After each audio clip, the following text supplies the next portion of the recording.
The universe has laws, gravity, time, and silence. Sudden, deep. I track its echoes. It always begins the same. A connection. A signal between two souls. Pure, vibrant, and loud. A beacon in the cosmic dark. But some connections are built on fault lines. Some souls are architects of the fade. They have a talent for disappearing acts. They don't just leave. They dismantle the reality you shared, brick by silent brick, until all that's left is a ghost of a memory. 4 signs in particular are masters of this craft. 4 spectral architects. The first is a creature of duality, of mirrored realities. The Vanishing Twin. Their signature is misdirection, confusion. They leave behind an echo that makes you question what was ever real. Then there's the Wanderer, the fugitive from permanence, forever chasing the horizon. The Fugitive Comet. They don't erase the connection. They simply outrun it, leaving you in their stardust. Some are colder, more clinical. They see the connection not as a feeling, but as a system. And all systems can be terminated. The Cosmic Exile. Their ghosting is a clean excision, a surgical removal from their reality. No mess, no drama, just a void. And the last, the most elusive, the one that doesn't run or delete, the one that simply dissolves. The Dream Drifter. They become so overwhelmed by the cosmic sea, they let go of the shore. They don't leave you, they just fade into the fog. 4 suspects, 4 distinct patterns. The evidence is all here, locked in the echoes of memory. Each one a story of a signal that went dark. A universe for 2 that collapsed into a universe for 1. You can't stop them. You can't even really blame them. It's their nature. All you can do is understand the architecture of the silence they leave behind. The city outside is full of them. Ghosts of connections, wandering the twilight streets, forever searching for a signal that's no longer broadcasting. Every flicker in a neon sign is a memory. Every drop of rain, a forgotten promise. My archive is a library of goodbyes that were never said. A testament to the fact that the loudest sound in the universe is a sudden silence. But to understand, you have to start at the beginning of the end. You have to examine the evidence, piece by piece. Let's start with the illusionist, the master of the duplicate, the one that makes you feel crazy. Case file G612, the Vanishing Twin. When a Gemini ghosts, they leave you questioning your own sanity. Let's see the playback. The initial connection is always the same. Strong, clear, a perfect frequency match. But with Gemini, the other point of light is never what it seems. It is a reflection, a brilliant, temporary echo. They are masters of mimicry. They become what you want, what you need, a perfect fit. This is the core of their method, the foundation of the trick. Before you can be left with an echo, you must first fall in love with one. But a mirror's attention is fleeting. It can reflect anything. And eventually, it always turns to something new. And this is where the silence begins. Not with a bang, but with a whisper of static. They begin to build the duplicate, the conversational decoy, the ghost that will stay while they are already gone. The stage is set. The illusion is in place. Now, watch closely. This is how a soul vanishes in plain sight.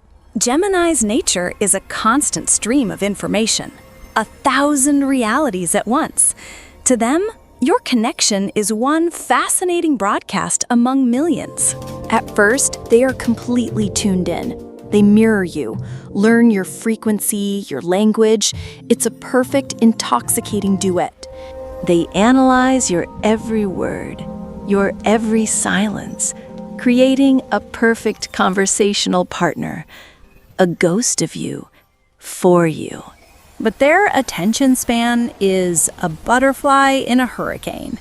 A new signal, a new piece of data, a new curiosity always appears on their radar.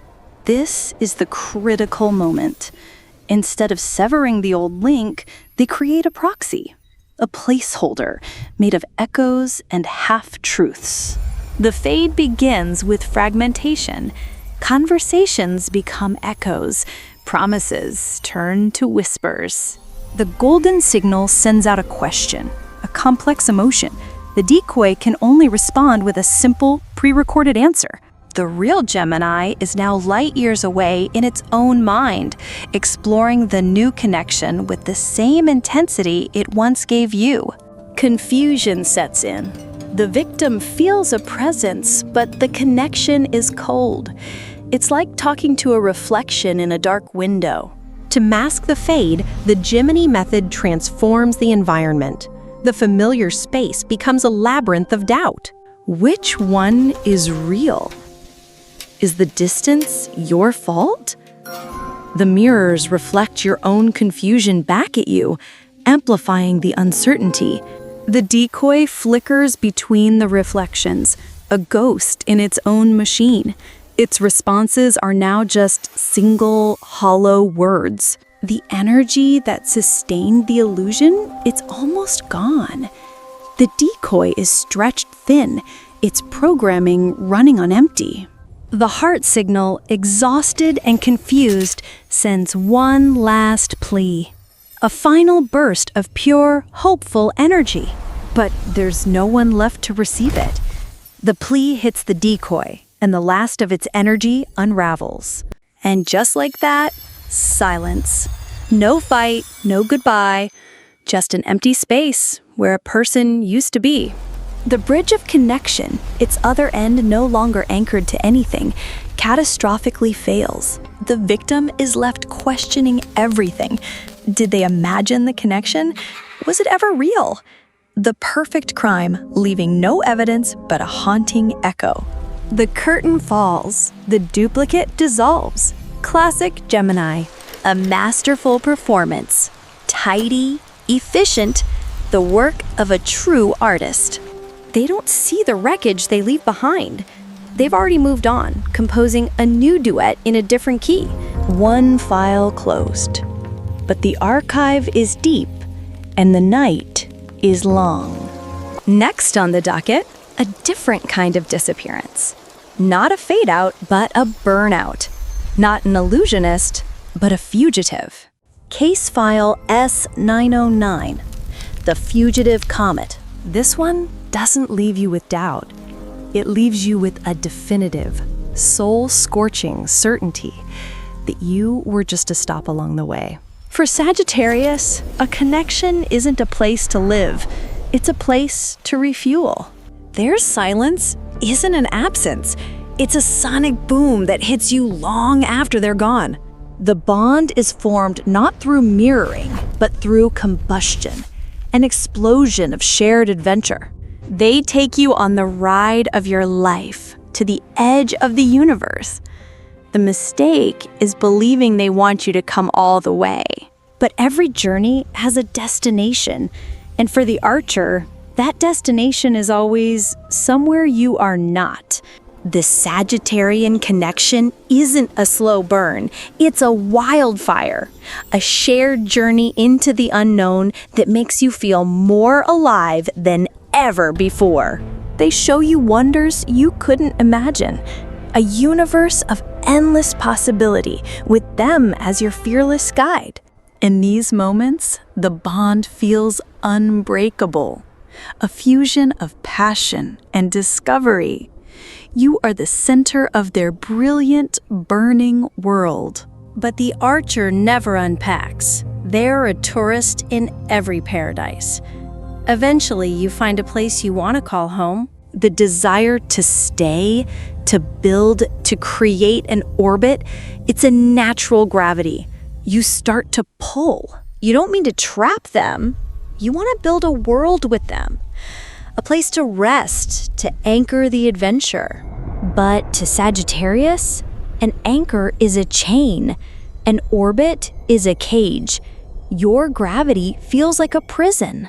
Their gaze, once fixed on you, now looks past you, towards the infinite horizon, to the next adventure, the next escape. The connection, once a seamless fusion, is now a tether, a rope in a tug-of-war they have no intention of losing. They don't argue, they don't explain. They simply begin the calculus of departure. And here is the cruel genius of their method. They use your own love, your own gravity, as the fuel for their escape. It's a cosmic paradox. The harder you pull them in, the faster they will leave. The connection is stretched to the absolute limit, glowing white-hot with the strain of their impending betrayal. And then, the release. The tether snaps. They are gone. A shrinking star in your sky, already chasing a new dawn. You are left stranded, spinning in a beautiful place you never wanted to be in. Alone. The only thing they leave behind is a trail of embers, a cold, fading memory of a fire that once kept you warm. Their silence isn't empty. It's full of the sound of their own forward motion, a roar of adventure that simply drowns you out. No malice in it. That's the hell of it. In their story, they're the hero on a grand quest. You were just a chapter. 2 architects down. 2 very different styles of disappearance. One a phantom, the other a runaway. But there are colder ways to be left behind. Ways that are less about passion and more about logic. It's time for an upgrade, a system purge, a ghosting so clean and clinical, it leaves no trace, not even a memory. Case file A1138, the Cosmic Exile. This one doesn't leave you spinning. It leaves you de-rezzed, deleted from a system you didn't even know you were a part of. Connecting with an Aquarius is like linking to a higher consciousness, a network of pure idea, of revolutionary thought. The bond isn't emotional, it's intellectual, a meeting of minds that can feel like the most stable connection in the universe. Your chaotic, emotional energy is fascinating to them, a problem to be solved, a system to be optimized. But emotion is, by its nature, inefficient, illogical. And sooner or later, every system runs a diagnostic. And when the diagnostic finds a flaw, the system's response is always the same. Isolate, quarantine, delete. The Aquarian mind is a fortress of logic, a clean, crystalline system. Your connection is a piece of external hardware. For a time, your emotional data is a novelty, a fascinatingly chaotic variable. They study it, learn from it, even enjoy its unpredictability. They share their grand designs with you, visions of a perfect, logical future. You feel like you're part of a great project, a revolution of thought. But the system has one prime directive: maintain stability. And emotion, inevitably, is a destabilizing force. A surge of fear, a spike of jealousy, a wave of need. To the system, these are not feelings, they are malware. The system's response is immediate and impersonal. It begins to build a firewall. At first, it's subtle. Certain topics of conversation are blocked. Certain emotional frequencies no longer get a response. The golden signal doesn't understand. It pushes harder, sending more energy, trying to break through the sudden, logical coldness. This escalation only confirms the system's diagnosis. The external hardware has become a threat to stability. The quarantine must be completed. Now trapped, the signal can only watch as the world they shared is dismantled, piece by logical piece. The shared memories, the grand designs, they are not erased, but archived, filed away as obsolete data. The Aquarius essence retreats from the connection entirely, withdrawing to its own isolated server where it can work uncorrupted. The connection bridge, its purpose now nullified, is scheduled for termination. There's no explosion, no shattering, just a clean, instantaneous cut. A severance. The firewall around the heart signal, its power source cut, simply dissolves. The quarantine is over. The exile is complete. No drama, no chaos, just a clean cut. One moment you're connected, the next you're an archived file. To them, it's just progress, a necessary system upgrade. To you, it's the coldest silence of all. There's no ghost to chase, no embers to mourn, just a perfectly clean void. An absence so complete, it feels like you were never there at all. The exile doesn't think about you. To think about you would be inefficient. You are a closed program, a finished equation. 3 architects, 3 silences, a labyrinth of mirrors, a trail of cold embers, an empty, digital wasteland. But there is one more, the one that defies logic, the one that isn't a choice, but a surrender. This ghosting isn't an act of aggression or indifference. It's an act of dissolution, a being so overwhelmed it simply lets go of the shore. Case file P210, the Dream Drifter. This is the most tragic silence, the one that leaves you stranded in a fog of what-ifs, forever searching for a ghost that never truly left, but is also forever gone. To connect with the Pisces is to dive into their ocean of feeling, a boundless world of empathy, intuition, and shared dreams. The connection is not built, it is felt. An instant, profound understanding that transcends words. It feels like coming home. You share everything without trying. Your joy is their joy. Your pain is also their pain. But the Piscean Ocean has no walls. It is connected to every other sea in the cosmos. It feels everything from everyone. They are an emotional sponge. They absorb the joy, but also the pain, the fear, the anger of the entire universe. And the water gets heavier. To protect the connection, they try to create a bubble, a small sanctuary against the tide. But the ocean is too vast, and the walls are made of dreams. The Piscean Ocean is a beautiful, dangerous place. It holds the echoes of every joy and sorrow in the cosmos. To stay connected here, you need an anchor. But the Pisces essence is the ocean itself. It cannot distinguish between its own feelings and the feelings of others. Your pain, a stranger's pain, it all becomes one. The weight becomes too much. The vibrant current of connection begins to lose its form, its individual light fading into the overwhelming gray of the cosmic tide. This is not a choice to leave. It is a surrender.